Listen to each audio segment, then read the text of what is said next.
ब्रह्मांड की एक बहुत बड़ी घटना घटने जा रही है और ये घटना है कि शनिदेव अस्त हो रहे हैं। शनिदेव अस्त हो रहे हैं और इसका प्रभाव आप सभी 12 राशि पर पड़ेगा। शनिदेव के अस्त होने का मतलब क्या है? शनि और सूर्य का मिलन हो रहा है।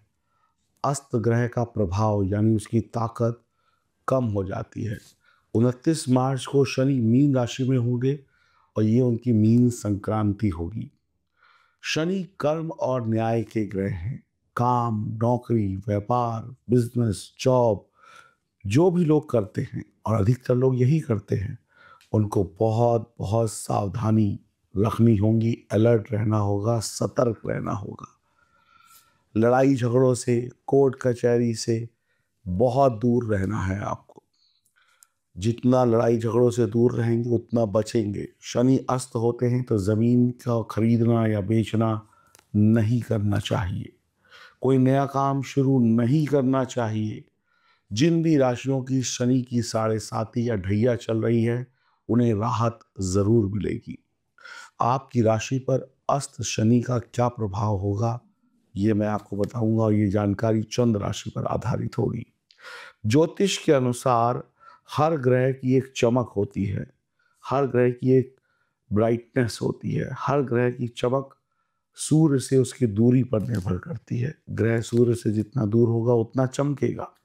उदाहरण के तौर पर जब सूर्य से 180 डिग्री पर चंद्रमा होता है तो पूर्णिमा होती है, यानी कि चांदनी रात।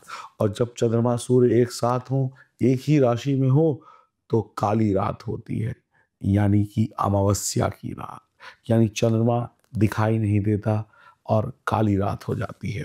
चंद्रमा का प्रकाश सूर्य के प्रकाश में मिल जाता है तो चंद्रमा जो है वो बेकार हो जाता है, उसका कोई बल ही नहीं रहता। 28 फरवरी 2025 और 9 अप्रैल 2025 तक और 29 मार्च से लेकर 9 अप्रैल तक शनि सूर्य मीन राशि में होंगे और ये सबसे खतरनाक समय होगा सभी 12 राशियों के लिए। शनि सूर्य परम मित्र नहीं है, परम शत्रु हैं। एक दूसरे से इनका रिश्ता खराब है। ये जो शनि है वो कुंभ राशि और मीन राशि दोनों में अस्त हो रहे हैं। तो शनि की जो संक्रांति आ रही है मीन राशि की, वो उस समय पर हो रही है जब शनि अस्त है। शनि का परिवर्तन मीन राशि में बढ़िया नहीं कहा जाएगा, क्योंकि शुरुआत शनि अस्त से हो रही है, यानी कि शनि यहाँ पर कमजोर है। शनि और सूर्य दोनों अस्त होंगे, सूर्य राहु एक साथ होंगे तो शापित दोष भी बनेगा और ग्रहण दोष भी बनेगा। 29 मार्च को शनि मीन राशि में चले जाएंगे। 29 मार्च को मीन राशि में 6 ग्रह होंगे, चंद्रमा निकल जाएंगे एक दो दिन के बाद, लेकिन 5 ग्रह एक साथ होंगे तो मुश्किल घड़ी है, खतरनाक घड़ी है, सावधान रहने वाला वक्त है। अस्त ग्रह की चमक खत्म हो जाती है, अस्त ग्रह जल जाता है।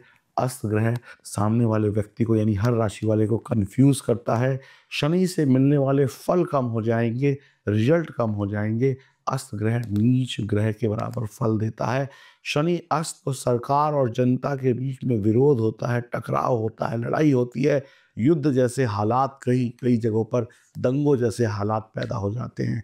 काला सूर्य, नेता गलत फैसले लेते हैं, शासन प्रशासन के बीच में मतभेद होते हैं। संसार के लिए भी ओवरऑल ये समय अच्छा नहीं है, ये समय साधना का है। शनि के मंत्र जाप करिएगा और 14 मुखी रुद्राक्ष या 7 मुखी रुद्राक्ष पहन सकते हैं। भगवान श्री कृष्ण और हनुमान जी की आराधना कर सकते हैं। अब जानते हैं कि आपकी राशि पर इसका क्या प्रभाव होगा। मेरा नाम है एस्ट्रोलॉजर सचिन पंडित। तो तुरंत अभी हमारे चैनल से जुड़िए, सब्सक्राइब करिए, बेल आइकन के बटन को दबाइए और ऐसी सटीक और सही जानकारियाँ प्राप्त करिए। हम आपको बहकाने नहीं, हम आपको ज्योतिष का सही ज्ञान सिखाने आए हैं। तो चलिए आपकी राशि पर इसका क्या प्रभाव होगा अब जानते हैं। मिथुन राशि वालों के लिए शनि अष्टम और भाग्य भाव के स्वामी हैं और भाग्य भाव में ही अस्त हो रहे हैं। ये कुंडली आपके सामने है, इसमें देखिए शनि की स्थिति। भाग्य का स्वामी भाग्य में अस्त हो जाए तो हम ये कहेंगे कि भाग्य डूब गया, भाग्य खत्म हो गया, तो समय अच्छा नहीं है। 28 फरवरी से लेकर 29 मार्च तक शनि भाग्य भाव में अस्त रहेंगे। सावधानी रखनी होगी। प्रॉपर्टी में प्रॉब्लम्स हो सकती हैं। घर के बड़े फैसले सावधानी पूर्वक लीजिए। ऑफिस में सीनियर से आपका वाद विवाद हो सकता है, यानी टेंशन्स बढ़ सकती हैं। घर में कलह कलेश हो सकती है। फैमिली मेंबर्स के बीच में लड़ाई झगड़े हो सकते हैं, बहसबाजी हो सकती है।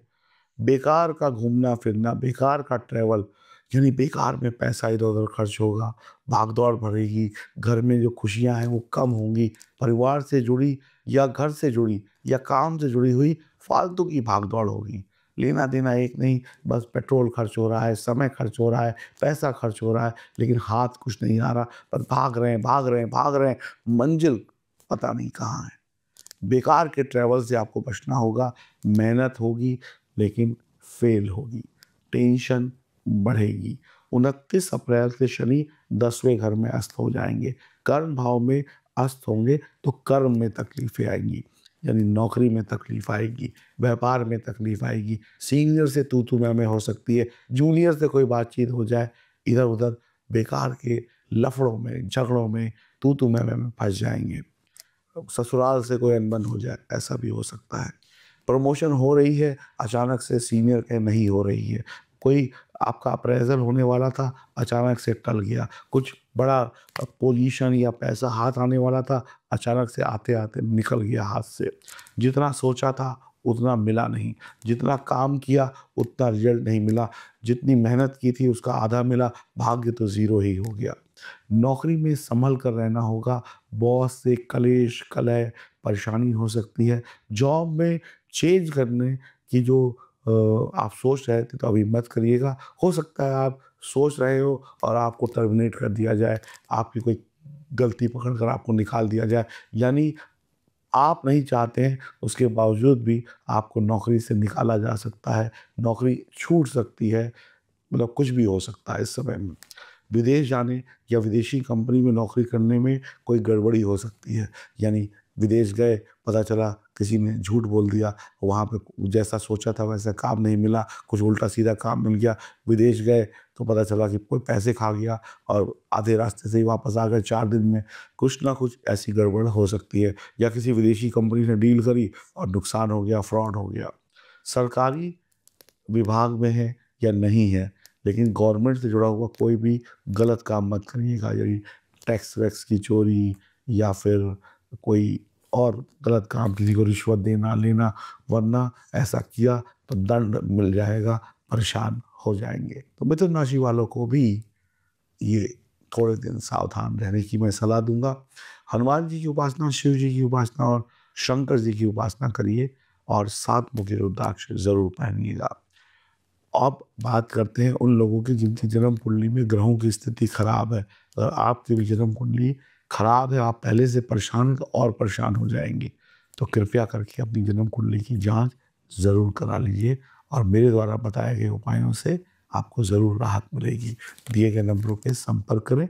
ये नंबर आपके सामने स्क्रीन पर है। राधे राधे।